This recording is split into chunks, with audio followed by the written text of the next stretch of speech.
Great. Hello and welcome, everyone. Thank you for joining us today to learn about the 2026 Critical Language Scholarship Program and Application. We are so excited to have you here today. Before we get started with today's webinar, please note that all content in this webinar is the property of the Critical Language Scholarship Program and is provided only to registered attendees. Any form of recording or redistribution, including screen recording, is prohibited. The CLS program is a program of the U.S. Department of State with funding provided by the U.S. government and supported in its implementation by our team at American Councils for International Education.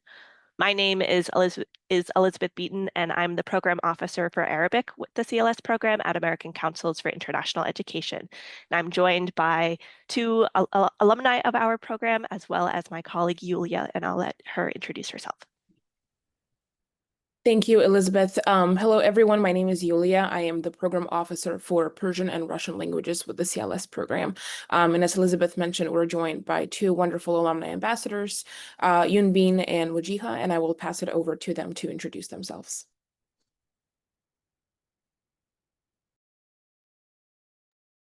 Hi, y'all. My name is Wujia Meki. I'm a student at the University of Alabama at Birmingham, studying cancer biology, political science, and epidemiology.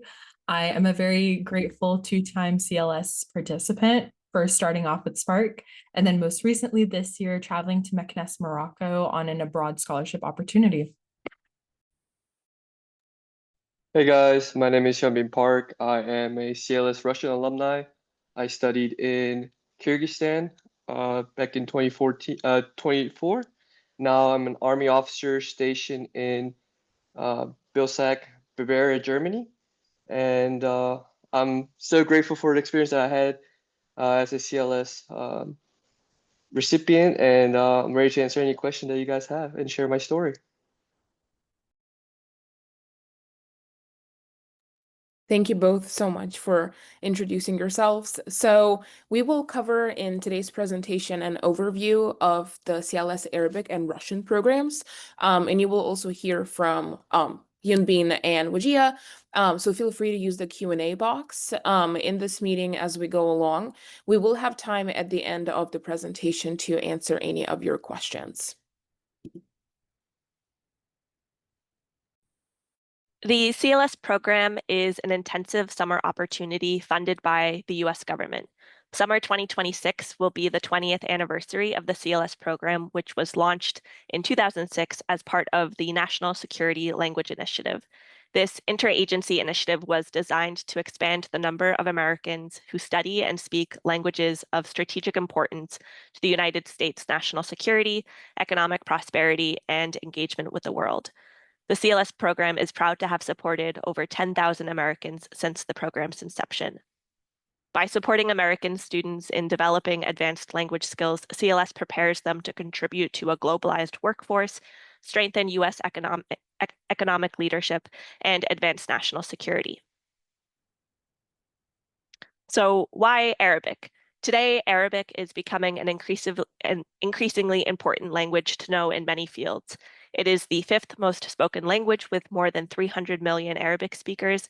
Arabic is the official language of 24 countries, with more countries and territories that consider Arabic a minority or co-official language. Arabic is great for careers in business, medicine, political science, international relations, and communications, to name a few. Arabic alumni have gone on to work for the Tesla Corporation, Facebook, U.S. Department of State, and USA Today, to name a few. And so why study Russian? So if you are looking for a language that offers access to a broader variety of cultures, peoples, and countries, then Russian might be just what you're looking for. Russian is widely used in various fields from STEM and international relations to business and communications. And being able to use Russian can help you gain access to new resources and opportunities in your current field. So Russian is spoken by over 140 million Russians, but it is only the lingua franca the former Soviet Union and spoken as a first or second language by people in the Caucasus and Central Asia, from the countries of Latvia and Armenia to Kazakhstan and Tajikistan. Russia continues to be one of the most in-demand languages among employers in both the public and private sectors due to its international relevance and unique versatility. It is also an official language of international organizations such as United Nations, the Organization for Security and Cooperation in Europe, World Health Organization, and it's used by members of the International Olympic Committee, World Bank, and International Monetary Fund, just to name a few others. So students applying for levels with prerequisites may substitute other language learning experience for formal classes such as self-study, tutoring, high school coursework, or knowledge of the language from their home environment. There is space in the application for students to describe their experience and how it meets the proficiency requirements for the level to which they are applying.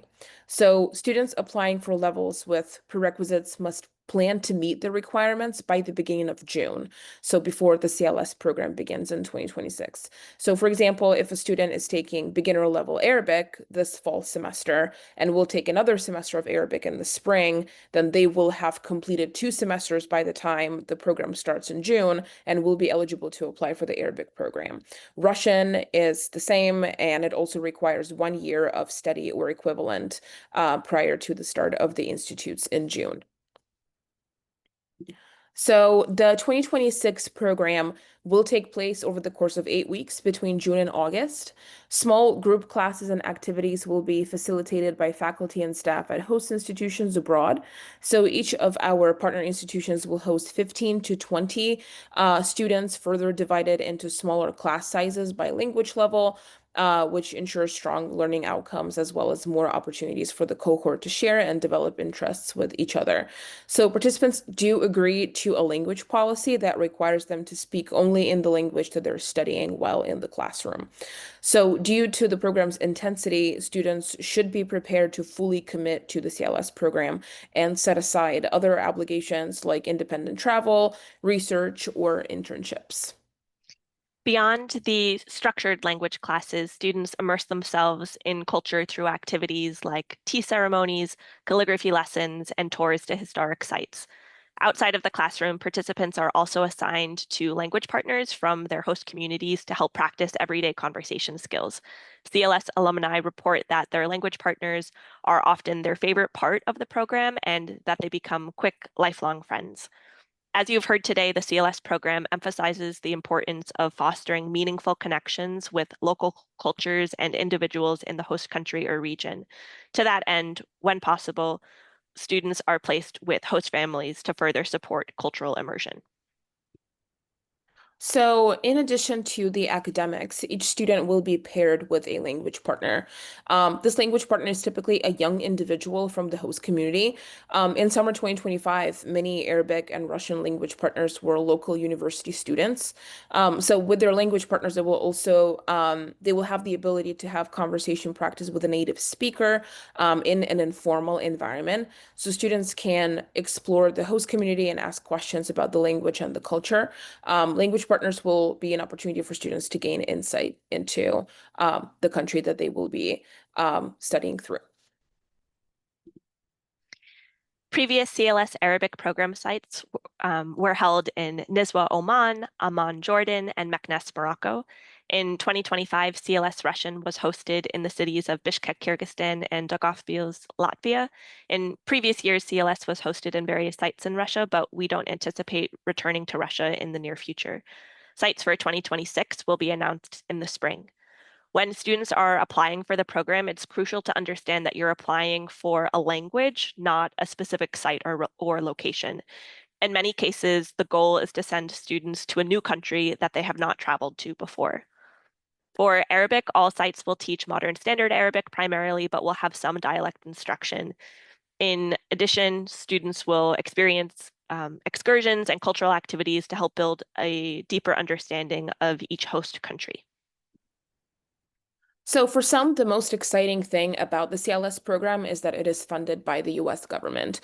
Costs covered for the overseas program include round-trip international airfare to the program site, in addition to any applicable visa fees, housing and meals, classroom instructions, and the cost of program-sponsored cultural programming, and also group trips in the host country. The significant language gains that CLS participants make over the course of the program is also really exciting. In just 8 weeks, participants typically improve by 2 proficiency sublevels in the ACTFL, ACTFL's scale, which is equivalent to completing 1 year of college-level language study. Language gains are recognized with an ACTFL OPI certificate upon completion of the program and undergraduate credit through Bryn Mawr College, which is documented on an official transcript. So, of course, language gains are just one part of the impact of the CLS program. The program also supports students' long-term growth through career opportunities and a strong alumni community. So, other really great benefits for participants include contributing to and building community with a cohort from across the United States, as well as becoming members of a supportive network of CLS and the U.S. Department of State's International Exchange alumni. So, CLS alumni receive access to professional development resources and other opportunities only open to alumni of the U.S. Department of State programs. Now we will turn it over to Hyunbin Park. Hyunbin, can you tell us a little bit about yourself, why you decided to apply to CLS, and maybe what you thought were some of the most rewarding aspects of the program? Yeah, thank you so much. Yeah, like I said, I come from a military background, so learning a foreign language was very important for me, and I decided to choose Russian because Arabic sounds very hard to me, and already fluent speaker of Korean. I wanted to do a new challenge and learn a European language and the way to connect Europe and Asia. So I decided to choose Russian. I was fortunate enough to study abroad both Latvia and Kyrgyzstan, two fantastic location. But with CLS, I studied abroad in Kyrgyzstan, and it was an amazing experience. I never imagined I'll study abroad in Central Asia, out of all places, but it was such a rewarding experience. And being able to balance yourself from host family and also language partner was a very good experience.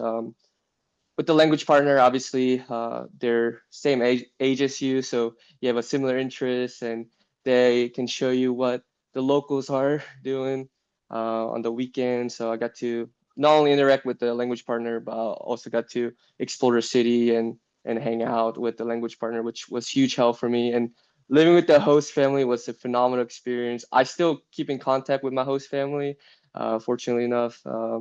And we went to their summer house, dacha together, and ate shashlik together, and just being a part of the family. And I can speak firsthand how much Russian helped me in my current career as an army officer stationed in Europe. Um, I've done a lot of operation due to my Russian proficiency, such as OTR, enabling Ukraine to win against the Russo-Ukrainian war, and also working with NATO partners with a lot of the senior officials speak Russian instead of English because they're more comfortable speaking Russian. So I've been able to actually use Russian a lot in my career field. And without CLS, without having the adaptability and having the experience, I don't think I would be able to fully immerse myself in a NATO environment today. So it was a phenomenal experience. And advice that I want to give to all the CLS applicant in the future is just do not self-eliminate. I was very overwhelmed going through application process.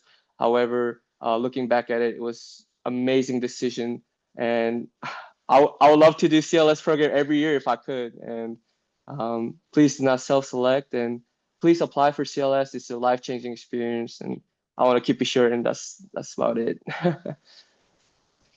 Thank you so much for sharing, Hyunbin. It's always wonderful to hear what sparked people's initial interest in CLS and language learning, and then how they're using their CLS language now. And we'll have Q&A at the end of this presentation. So you're we'll have the opportunity to ask these two alumni ambassador questions. So hold your questions towards the end or start jotting them down now. Great. Now we will turn over to Wajia. Can you tell us a little bit about why you decided to apply, some rewarding aspects of CLS, and maybe a short anecdote from your time with either Spark or your time in MECNES this summer?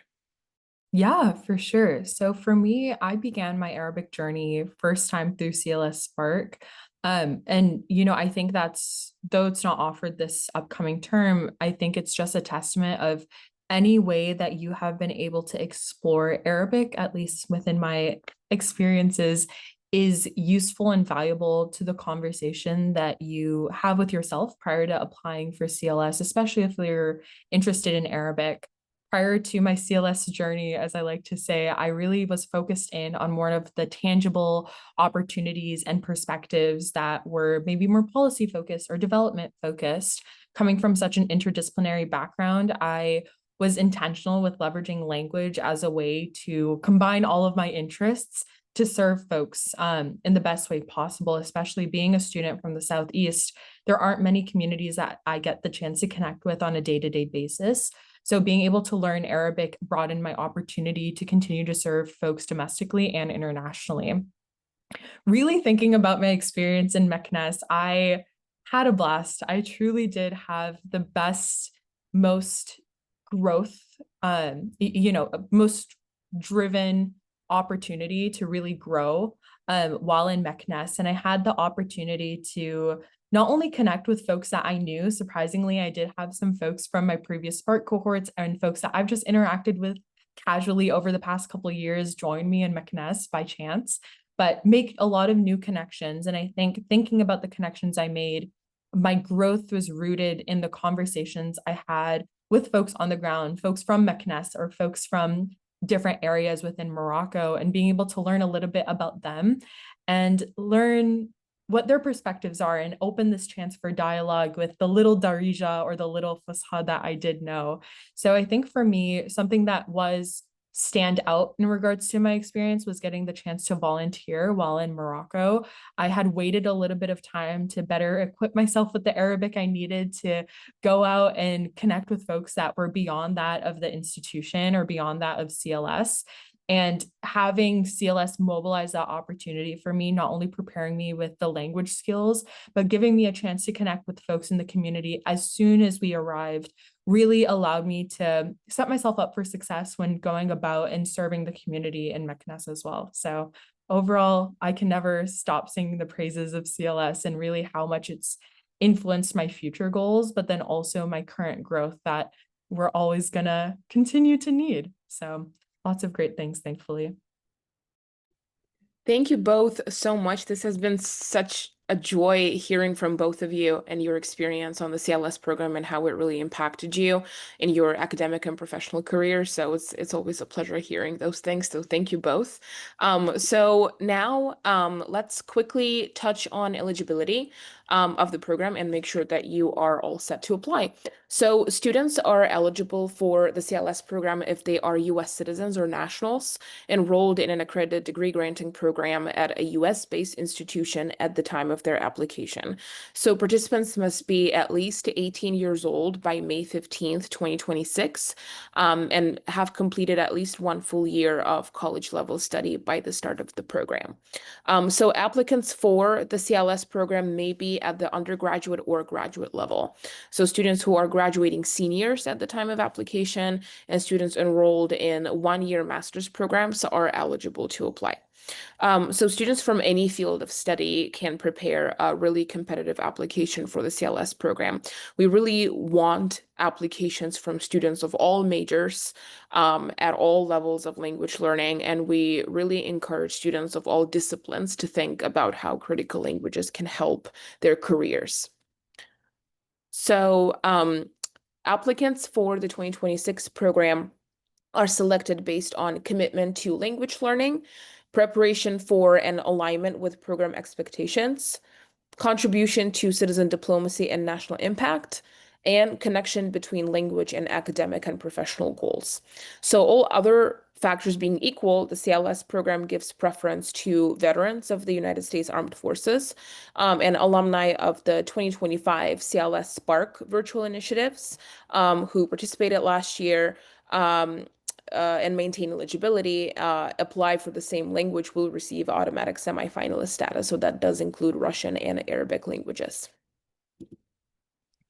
The application for the 2026 CLS program will include 3 short answer essays and a personal statement. There is no letter of recommendation that's required. The first short answer essay will be on commitment to language learning. Here, applicants are asked to describe their interest in the target language and culture, reflect on challenges and opportunities in their language learning journey, explain how CLS fits into their goals, and outline plans for continued engagement beyond the CLS program. The second short answer essay will be on preparation for the CLS program. Applicants will be asked to demonstrate how they are prepared to adapt to the challenges of an intensive language program and their host community, collaborate with peers, anticipate and address potential difficulties, and reflect on lessons learned from navigating unfamiliar situations. The third short answer essay will be on citizen diplomacy and national impact. Here, applicants will be asked to explain how they plan to engage with and learn from their host community, reflect on experiences that prepare them to serve as citizen diplomats, and describe how they will share the knowledge and skills gained through CLS upon their return back to the United States. Lastly, there is a personal statement. In the personal statement, applicants will be asked to connect their academic and professional goals to their target language and culture, highlight the qualities and experiences that make them strong candidates, and describe how they will use what they learned through CLS to make a positive impact on the United States. So overall, the themes of this year's application are similar to last year's and should feel familiar to you if you've applied in the previous year, though you will notice some shifts in emphasis. If you have applied before or already started working on your application, please make sure to review the essay prompts closely to adjust to the new prompts.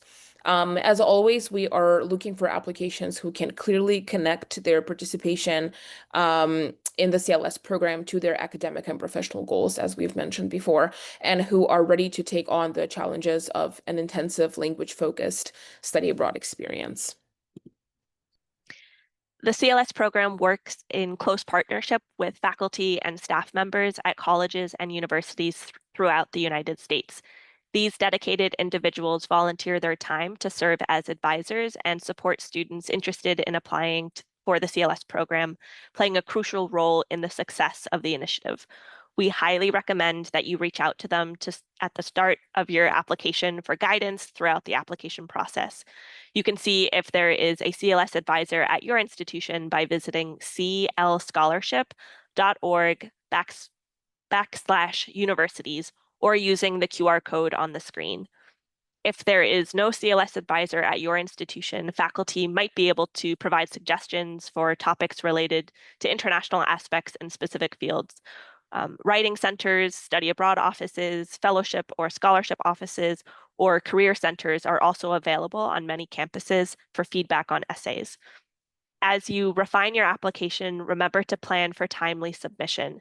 Staying organized and making use of the support networks available to you will help to ensure your application is as strong and compelling as possible when you are ready to apply for the 2026 CLS program.